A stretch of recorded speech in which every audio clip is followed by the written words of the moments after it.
Welcome again to our channel, Team Shabs. So, on today's video, medyo iba ang gagawin natin. We're going to have a cooking vlog.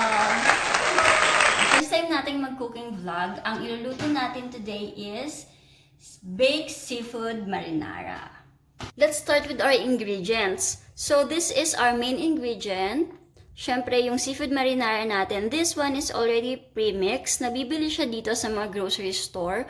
I live in Australia and binili ko to sa Coles.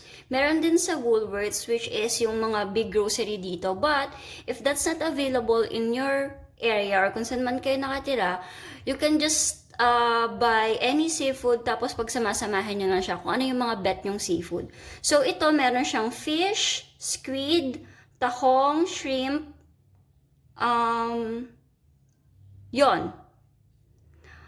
Tapos, you can use either of these two, garlic powder or garlic granules. And then pepper.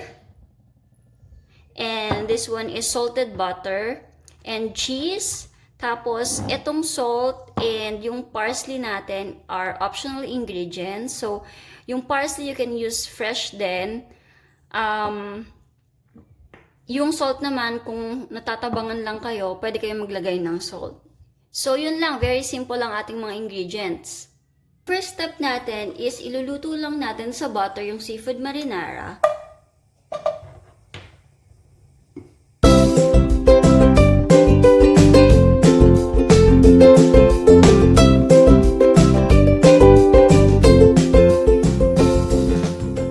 So, luto na siya ngayon. Ang next step na gagawin natin is i-bake natin siya. So, meron akong baking pan here. Ililipat ko lang siya and then magpo-proceed tayo sa next step.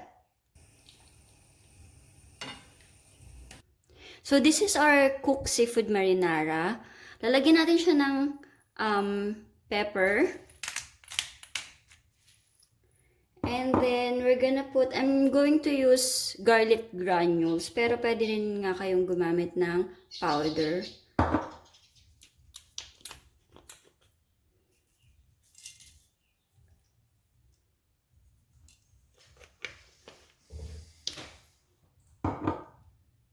And then, cheese.